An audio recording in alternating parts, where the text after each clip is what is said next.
What's up? Welcome back. John Stark from MacMovieGuy.com, your favorite blind film critic. And today we're going to talk about Outlander, Blood of My Blood.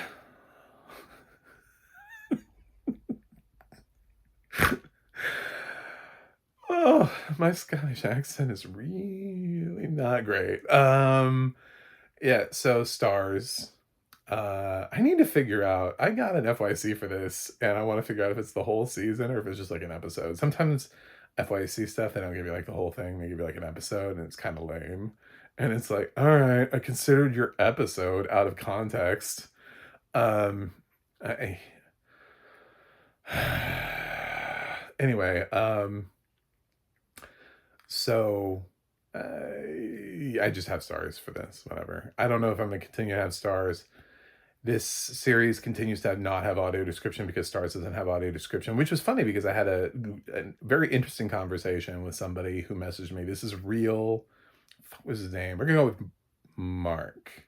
I'm just gonna say Mark without giving a context because I don't want to shout him out in a video just unprompted so that people go find him and they're like, oh, I know who you are. I heard you in the John Stark video. I heard you talking about us. And jump him in the parking lot because he complained about the lack of audio description in Outlander and at Starz. So Outlander doesn't have audio description as a series. And he messaged me and he was like, what do you think? Is Outlander ever going to get audio description? And I was like, well, the best chances for it are not Starz. I emailed Starz a couple of years ago, back when DEI was not like a bad word, and they sort of had a department for that. And I went at it from an angle of what about audio description? That's what should fall under equity inclusivity. Definitely inclusivity. You're not being very inclusive if you are cutting out a portion of your population. And I got this canned sort of bullshit response. Starz is committed to diversity, equity, inclusivity. Nothing about like wanting to develop audio description, nothing about we're going to do it, nothing about anything related to what I was talking about. I got a canned bullshit response. So do I think Starz is ever going to develop audio description? I think they're more likely to collapse as a company before they develop audio description. So no. Because in the great streaming war, someone's going to die. Now that Roku is creating Howdy, we don't need more streaming services, Roku. That is not the answer to the equation. So, anyway, it seems like everybody else is trying to consolidate, and then like Howdy pops up, and now HBO Max might split back into two other services. Anyway, fuck, whatever. Less streaming services is the answer to the anyway. This is so Starz, yeah. The best way is it's on Netflix. Netflix did put audio description on Breaking Bad. It's rare that they do it for things they don't own, but I think they looked at Breaking Bad and they looked at their lease on Breaking Bad because they've had it for a while. And it's benefited them that way. So Breaking Bad had audio description because of that. Also Amazon, because Amazon, for their buy and rent stuff, they put audio description all the time. Yes, it would be TTS audio description, but at this point, there's no audio description. So it's one of those things where it's like something is better than nothing, especially when the rights holders for Outlanders seem abstinent to the existence of audio description. I would say it's likely.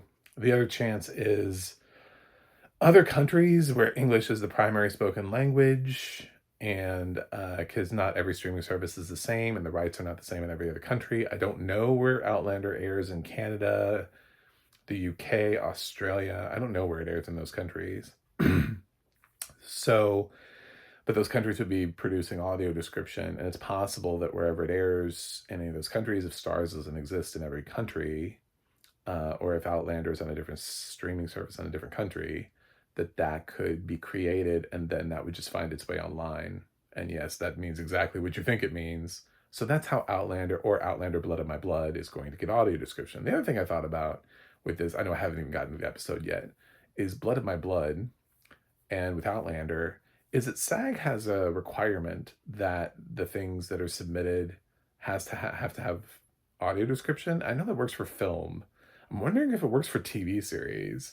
Is Stars just not submitting their stuff for SAG consideration?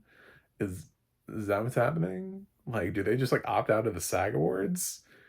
I need to figure that out because that's the other sort of like lightning bolt that hit me when I was headed into this video. I was like, wait a minute, what about the SAG awards? Are they just ineligible as like as a company? Because they have no audio description. They do occasionally pick up something that's not theirs. That was like in the UK, and then it had audio description in the UK, so I guess they could use that. But Outlander's not that. It's not a co-production with the BBC. So, yeah, Outlander Blood on My Blood this week. We continued to sort of further the journey with the parents. Um, I don't know what the title of this episode is, but it should be Bring Down the Flowers because now that I know what that means, and like I've heard it a billion times in this episode, I'm just feel like I want to incorporate that into my life. It's time to bring down the flowers. Uh, and just see if anybody ever picks up on it. Like, did you watch Outlander, or do you know what this old timey phrase is for abortion? Like, how was I the only one that didn't know? Um, so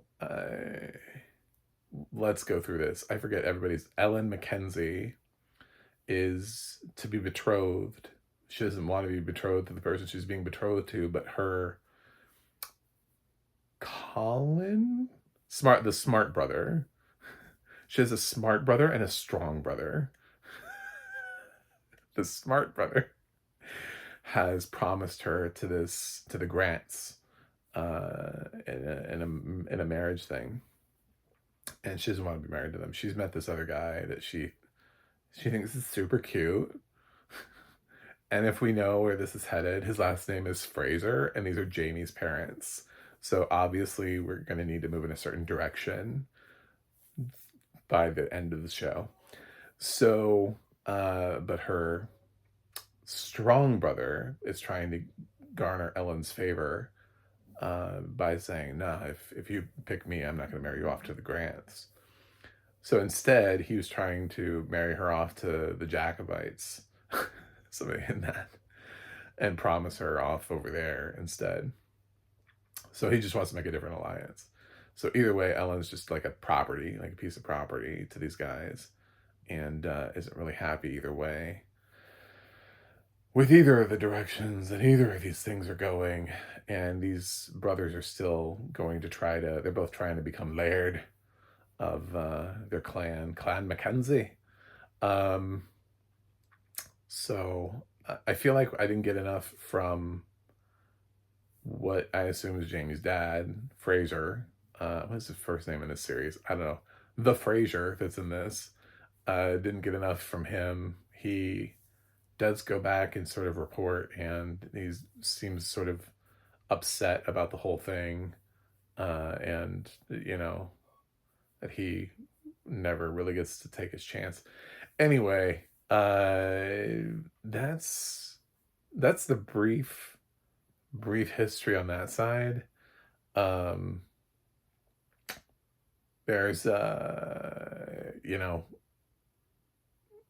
know that really the smart brother is also trying to become stronger by proving that he can do things like ride a horse. I think that's what he was doing. There's no audio description on this. That's the problem, is that I still have no audio description, so I don't have context. But there's a scene where Ellen goes out and I think like he's like the concierge for the family or something.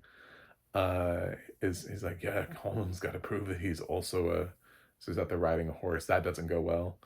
Uh, so, and on the other end, we have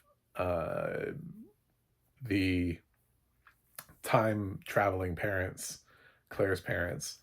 The dad is not in the episode that much. He's in sort of like at the end of the episode. He's in a little bit of it. But the mom, what is her name? They say it so many times too. Rachel. No, it's not Rachel. Is it? I'm gaslighting myself. Claire's mom, who is like a servant, and I guess some time has passed because there's something about she's now been there for like a month, and the woman who's like like the head of the household or whatever, the like the servant, the head servant, whatever, is she's the one who figures out that she's pregnant, and she's like, well, you don't want that, and she's trying to explain to her all the things, and it's like, and she's trying to, she gives her some ideas, but I did not pick up on any of this. She's like, well, one day you might be, and no one's going to want to marry you if you already a child. No man's going to want to raise another person's child. And it just, and of course this comes from experience because she herself has this child, but it was with it was with her guy, the guy that gets frisky, that she's been trying to tell her to avoid their laird. Um, and that's one of the reasons why the boy was kept, is because he wanted to keep it, even though he doesn't really do anything with it. So, uh, yeah, it's that's where you get the term "bring down the flowers," is because she's going to give her this concoction that'll cause her to miscarry. But she insists she's not pregnant. She doesn't want to give up the baby, and uh, the conversation is weird because about like, can she be married? Like, she came into this, she was like, I have a husband. People just kidnapped me and brought me here, and she's talking about, being wed, and it's like, there are no phones. Like, her husband just hasn't found her yet.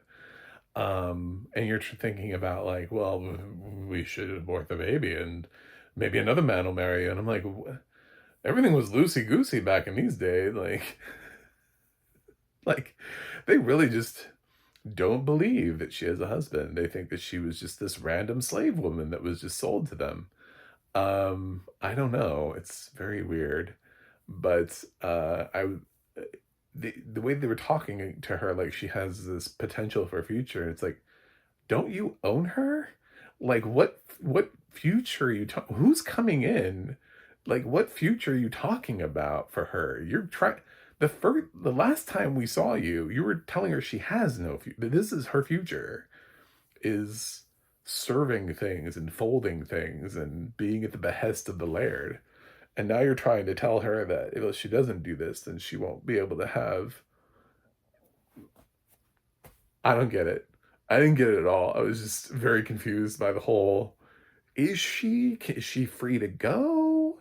If a guy did come in and said I wanted to marry, can she leave? Is she free? Does he have to buy her? What are the rules of this? So, um, and then she writes this letter at the end, and she's like, please forgive me for what I'm about to do. And I don't know. I got a feeling that she was going to go sleep with somebody to try to make it seem like that baby would be his, that she thinks that she's close enough to being pregnant. I think that's what she's trying to do, is uh convince somebody that baby is going to be theirs, because she's not showing. So I I don't think she brought down the flowers. That wasn't, it was like, she was like, I don't want to do this, but I hope you understand and forgive me one day. But I think she just went and slept with somebody to try to prove that there's some patronage there, in terms of fatherhood or whatever. So, and then meanwhile, like the father, all I remember him doing is talking to somebody about how much he loves his wife and wants to find her to somebody else. He is in the least amount of the force. Well, actually, no. Frasier's not in this that much. The two women sort of control the episodes. Control this episode anyway. With a huge focus being on Mackenzie. That's like half the episode. And then the other three characters have to divvy up the most, with, I would say, Claire's mom 25 to 30%, and then the other two guys take up like the other remaining 20% of the episode, between cutting to them, of the four parents. So Because then you have the other characters that you have to work around, and it's their situation. So you're not really even focusing on these characters. Sometimes you're focusing on the characters that are around them. Anyway, Blood of My Blood. Uh, I it has no audio description. There's no grade on this because I I'm not grading the series yet. I'm not at that point. Um, so man, I'm still sort of on the fence. I love the show. I know there's a lot of visuals. The music is fucking gorgeous. Outlander. Now I remember why I watched Outlander for so long. I love the music. The score is. I want to vote for it for score and whatever I can. Any TV awards, I need to remember Outlander, Blood of My Blood. The music is gorgeous. Um, but I like the performances. I wish I could understand more of the story and follow it better. I still don't know who the characters are. Like I was talking about the concierge. I don't know who that is. She went out and talked to some dude who seemed to know what was going on. He might have been in the episode before. He might not have. I don't know. I really have a hard time following these people. So that's what audio description helps also, is not just with the visuals, but when you have a large ensemble cast, it helps you remember people. Um, so the if I had to say Outlander Blood of My Blood, is it headed for fresh or rotten right now? Man, it's like it's right on the fence. I'm actually liking it more than I thought I would for a prequel series. I was not that stoked. I was like, why are they making this? Why are they doing this? And then they time traveled the parents, and I was like, oh God, this is a terrible choice. But somehow they're making it work creatively with the story. I'm interested enough in it. I could see myself going fresh on this if I can still follow enough of it. But it could just be slightly rotten too. So it's like right there in the middle. This is not going to be a strong. I don't think we're going to suddenly jump to where I'm going to give this like a 9 out of 10 or anything like that. Because I have to factor in the fact that I don't have audio description. I don't understand it. But on the other hand, and this is true of stuff I'm reviewing with films, I've seen stuff without audio description that I enjoy more than things that have audio description but are just not good. I'm enjoying Outlander Blood of My Blood more than I did Netflix's Leanne. So that's a truth that is happening in my life right now.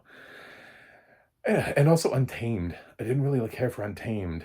If you saw my review of that, you'll know why. I don't want to spoil it here, but there was a big problem with Untamed that I seemed to notice that everybody else just kind of was like, whoop, we'll ignore that. It's like, from the beginning, I was like, okay. And then it just worked out the way I thought it was going to. So thanks for watching. Thanks for subscribing. And I'll see you guys on the other side.